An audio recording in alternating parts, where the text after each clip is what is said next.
साथियों, जय किसान। आज हमें रोहतक में और एक बहुत ज़रूरी और एक अलग सा मुद्दा, क्योंकि लगातार किसान आंदोलन के अपडेट्स, लगातार किसानों के मुद्दे, और इसी के साथ में इसी आंदोलन के अंदर हम एक चीज़ देख रहे कि जो लोकतंत्र का चौथा स्तंभ है, आज कलम के ऊपर और कैमरे के ऊपर बंदूक के पैरे हैं, और उसी सरकार में बंदूक के पैरे हैं जो सरकार मीडिया की और लोकतंत्र की बात किया करती थी। साथियों, ये कॉलोनी कौन सी है? ये प्रेम नगर है जी। प्रेम नगर, रोहतक में प्रेम नगर जो इलाका है, वहां पर हम हैं और मेरे साथ हैं अजमेर कुंडू जी, जो कुंडू खाप से भी जुड़े हुए हैं, जिनका पूरा जीवन कला के लिए और समाज के लिए भी समर्पित है, और इसी के साथ में वो एक प्यारा हिंदुस्तान नाम से प्यारा हिंदुस्तान नाम से एक न्यूज चैनल भी चलाते हैं, जो फेसबुक के ऊपर चलता है और यूट्यूब के ऊपर चलता है। और साथियों, पिछले 12 तारीख को, हो सकता है आप में से बहुत सारे साथियों ने, मेरी आप सब से अपील भी है कि ये बहुत बड़ा मुद्दा है और आप सब इसको ध्यान से सुने भी और इसको साथ साथ में शेयर भी करते रहे, ताकि हमारी बात दूसरे लोगों तक भी जाए। और पिछले 12 फरवरी को जो अजमेर कुंडू जी हैं, उनके ऊपर कातिलाना हमला हुआ, और हमला भी इसलिए हुआ कि सच दिखाने की ये सजा है।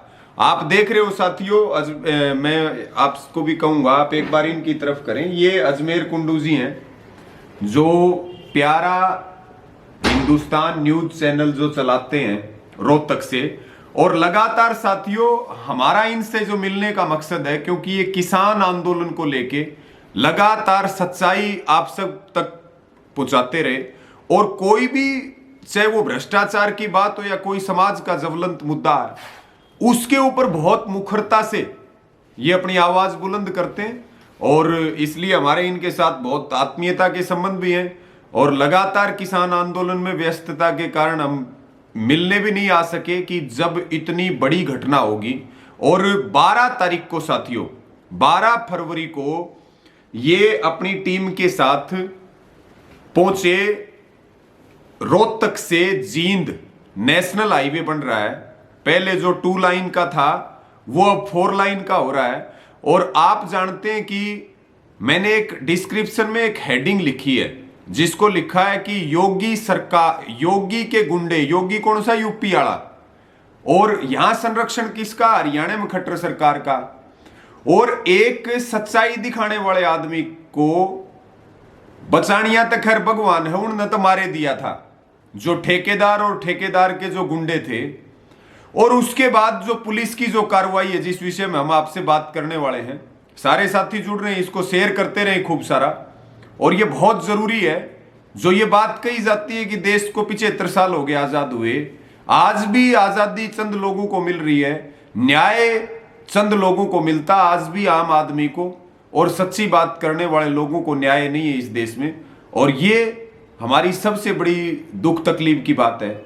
और आप ये देख भी रहे हो कि इनका हाथ टूटा हुआ है, आप ये भी देख रहे हो कि जगह जगह शरीर में इनको भयंकर चोटें मारी गई हैं, और बहुत मुश्किल से ये बच पाए हैं।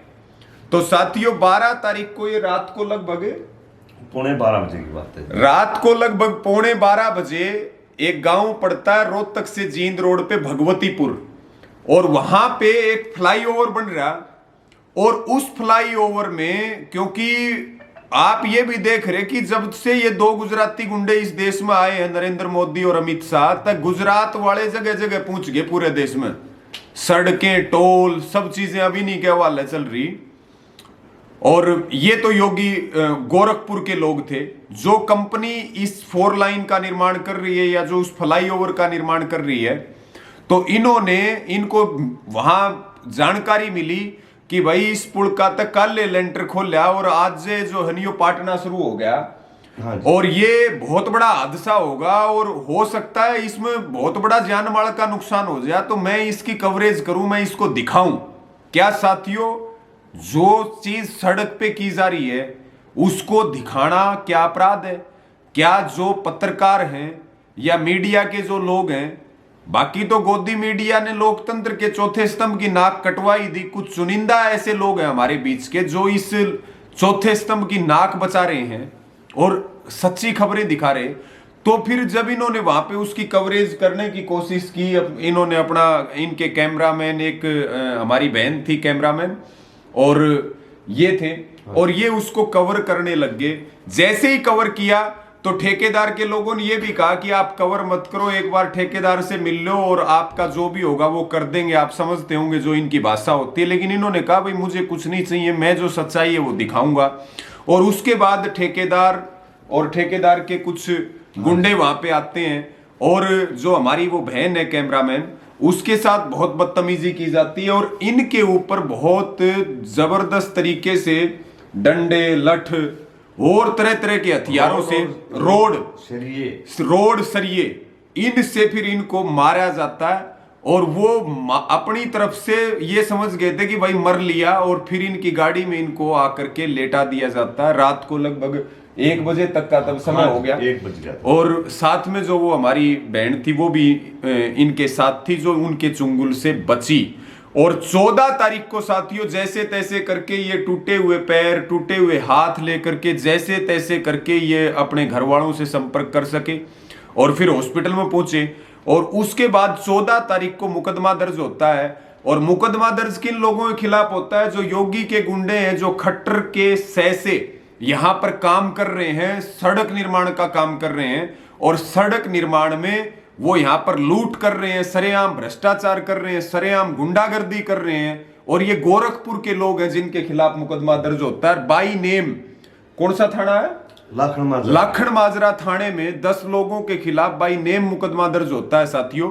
और पुलिस 14 तारीख से लेकर के आज इतना समय हो गया, MLR से लेकर के सभी गवाहों से लेकर के सभी सबूतों से लेकर के, और आपके बीच में सारा हाल है। बहुत सारे हमारे जो YouTube वाले भाई हैं, Facebook वाले भाई हैं, मीडिया के साथी हैं, उन्होंने इस आवाज को उठाया। जो विधायक बलराज कुंडू जी हैं उन्होंने भी इसके खिलाफ प्रदर्शन किया, धरना दिया।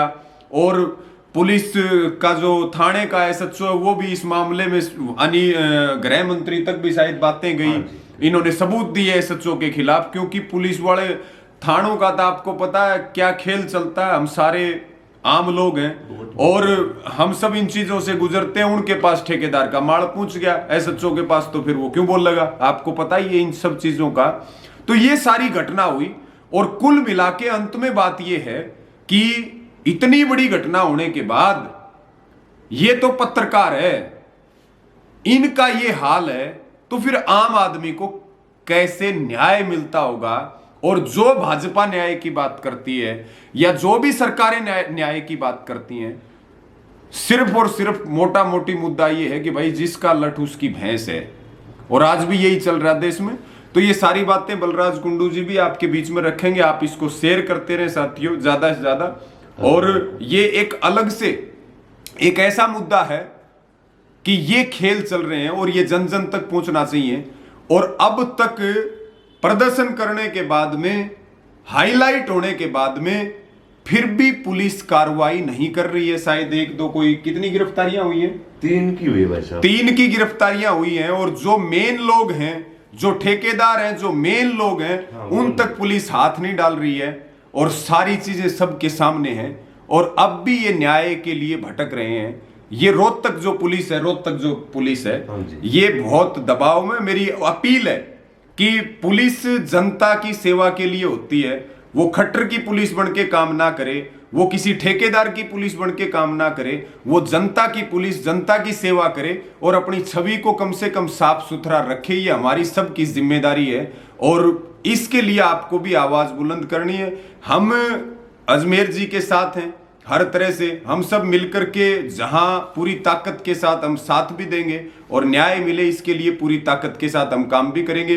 अब जो बातें मैं आपको बता रहा हूं वो जिनके साथ बीती हैं अजमेर कुंडू जी, वो सारी बात आपको संक्षेप में सारी बात बताऊंगे ताकि आप इसको जान सकें। भाई जी 12 फरवरी को रात को 9 बजे मेरे पास सूचना आती है कि भाई ऐसे ऐसे पुल बनाया था और पुल का लेंटर खुलते ही इसमें दरार आ गई, तरेड़ आ गई।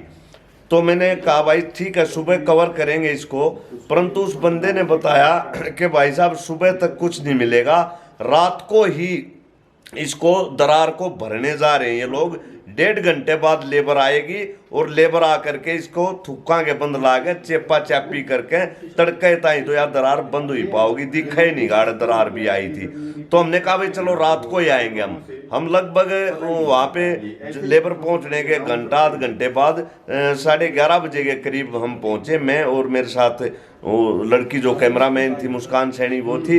हमने ऊपर जाकर कवरेज करनी शुरू की, आधी सी कवरेज हुई थी, उसी टाइम पे तीनों हेलोजन लाइट बंद करके ठेकेदार ने और एकदम से हमारे ऊपर उस लड़की का कैमरा फ़ोन छीन लिया, फिर मेरा फ़ोन छीन लिया उन लोगों ने, और पहले उस लड़की की तरफ 4-5 लोग भागे, उस पर हमला किया, फिर मेरे ऊपर 8-9 लोगों ने राड और सरिये लेकर के एकदम अटैक कर दिया और 5 जगह मेरे फ्रैक्चर है, 2 जगह से हाथ टूटा हुआ है, 2 जगह पैर में फ्रैक्चर है, पसली टूटी हुई है, सिर में एक सरिया मोटा सरिया था या राड थी, सिर में मारा, सिर फूट गया था, नाकों में से खून गिर रहा था।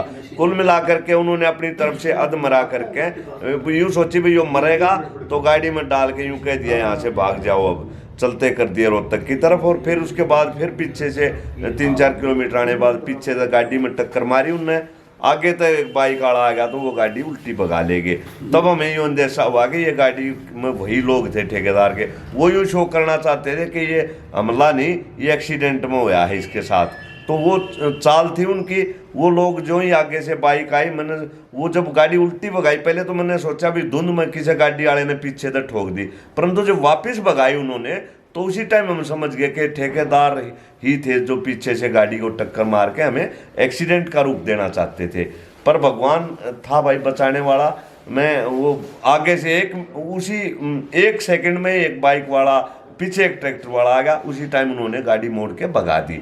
वो उसके बाद जैसे तैसे मैं हॉस्पिटल पहुंचा और पुलिस प्रशासन बहुत ढिलाई से काम कर रहा है, कीड़ी की चाल चल रहा है भाई। बाकी आप लोगों की जो समस्याएं हैं, जनता की जो समस्याएं हैं वो उजागर करना, जो भी भ्रष्टाचार है, जो भी बातें हैं, मैंने अपना कर्म और धर्म निभाया, मैं कोई गलत काम नहीं किया। मैंने कुछ लोगों ने कहा भी कि आप रात को क्यों गए थे, अरे चोरी तो रात में होने लग रही, तड़के के करूँ उड़े जाके, जब चोर सारा माल काट ले जाते, सबूत उड़े मिलना नहीं था, सुबह रात को जाना मेरा फर्ज बनता था, इसलिए कहा था मैं रात में सिर में भड़क थोड़ी मैं रात में जाऊँ। हम आप लोगों की सुरक्षा के लिए, इस देश के सुरक्षा को मद्देनजर रखते हुए और भ्रष्टाचारियों का भ्रष्टाचार उजागर करने के लिए कहा था मैं रात में ना जाडे में रजाई सब ने बढ़िया लागे भाई। तो ये साथियों आप सब लोगों का धन्यवाद। अजमेर कुंडू की तरफ से सभी भाइयों को हाथ जोड़कर नमस्कार। देखिए अभी आपने सुनी सारी बातें, मैंने भी बताने की कोशिश की और जो बहुत गहराई से इनके साथ बीती आपके बीच में रखा। साथियों इस वीडियो को शेयर भी कर दें और साथ में आप अपनी इसमें जो राय है अपने विचार भी दें, और हम सब अजमेर कुंडू जी को न्याय दिलाने के लिए लगातार संघर्ष करेंगे और उसमें आप सबका बहुत बड़ा योगदान है। और ये बात जो केवल यहाँ की है, अब इसको चारों तरफ फैलाने की जरूरत है और इसमें आप पूरी ताकत लगाएं, यही मेरी आपसे अपील और प्रार्थना। और इसको ज़्यादा से ज़्यादा शेयर करें। सभी साथियों को धन्यवाद। जय किसान सबको।